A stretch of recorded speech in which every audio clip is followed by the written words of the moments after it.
It was nearly 7 p.m. when Charles Montgomery leaned back in his leather office chair, the city lights of Manhattan flickering beyond the tall glass windows of his penthouse. At 52, Charles had built a life many could only dream of, founder of one of the largest real estate companies in the country, owner of 3 homes, luxury cars, and a name that commanded respect. Yet, that evening, he felt an odd unease in his chest, not from stress or business, but from a look. A look in the eyes of someone most would overlook.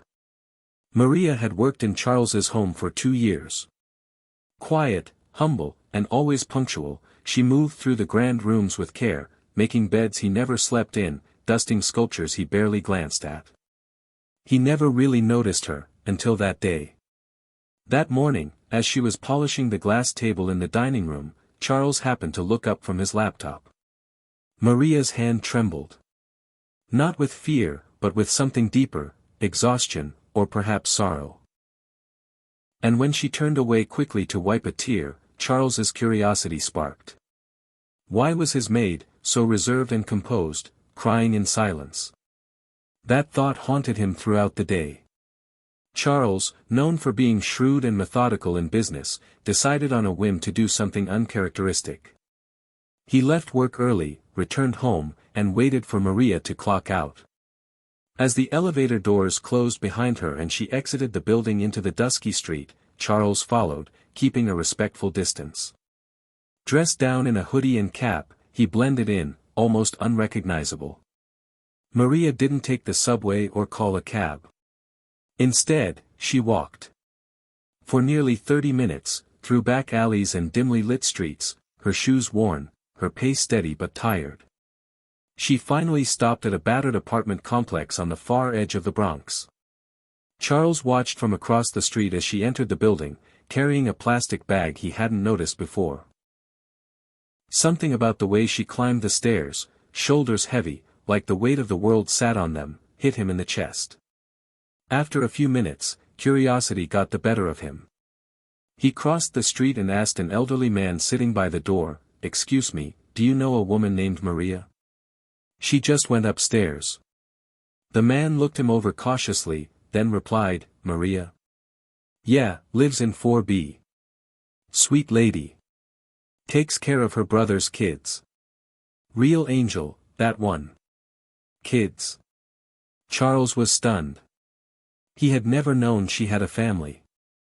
She never spoke of them. As he stood there, unsure what to do, the sound of laughter drifted down from an open window. A child's voice. Then another. Curious but respectful, Charles left and returned the next day, not as a millionaire, but as a man who wanted to understand the woman who cleaned his floors in silence. This time, he didn't follow. He knocked. Maria opened the door, and her face turned pale when she saw him. "Mr. Montgomery?" She stammered, wiping her hands on her faded apron. "Is something wrong?" "No," Charles said gently, eyes scanning the modest apartment. The paint was peeling, furniture mismatched, but the place radiated warmth. 2 children peeked from behind a curtain, giggling before darting away. "I just wanted to see how you live. May I come in?" Maria hesitated, then stepped aside. As he entered, Charles felt a strange knot tighten in his chest. There was no luxury here, only love. Pictures of a smiling young couple sat on the shelf. Maria noticed his gaze and softly explained, "My brother and his wife died in a car accident 2 years ago. These are their children. I've been raising them since." Her voice cracked. "I couldn't afford daycare, so I work while they're in school and care for them at night." Charles sat down slowly, taking it all in. "Why didn't you ever say anything?" She looked down, embarrassed. "Because it's not your problem. You've been kind enough to give me a job. That's more than most people get." Those words hit him harder than any boardroom negotiation. Here was a woman carrying a world of pain and responsibility on her shoulders, and she did it with grace, without expecting a thing in return. Over the next hour, Maria shared more of her story. How she once dreamed of becoming a nurse. How she dropped out of college to care for her aging parents, and how after losing her brother, she worked 3 jobs to make ends meet. She made every dollar stretch, sometimes skipping meals so the children wouldn't have to. She was the kind of person Charles rarely encountered in his circles, selfless, humble, and full of quiet strength.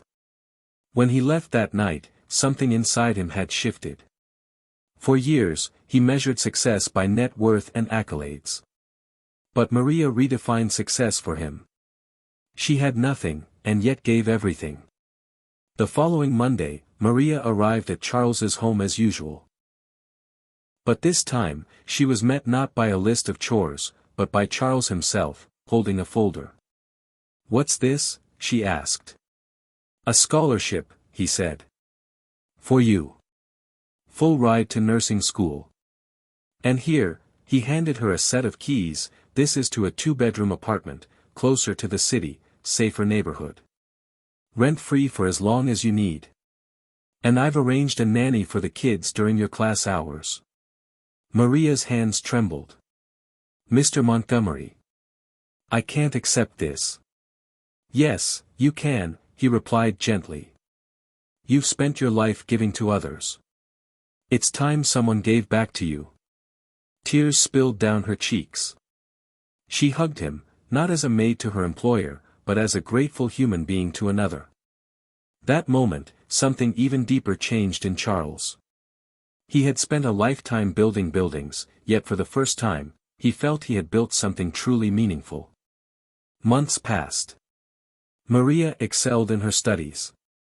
The children flourished in their new environment. And Charles? He began spending weekends volunteering at youth centers, inspired by Maria's spirit. He even started a foundation in her name, supporting single caregivers striving to improve their lives.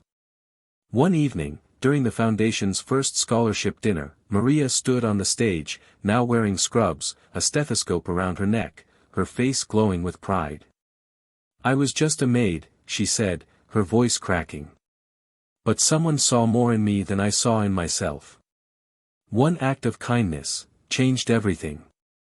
The room erupted in applause. Charles watched from the front row, heart full, eyes misty.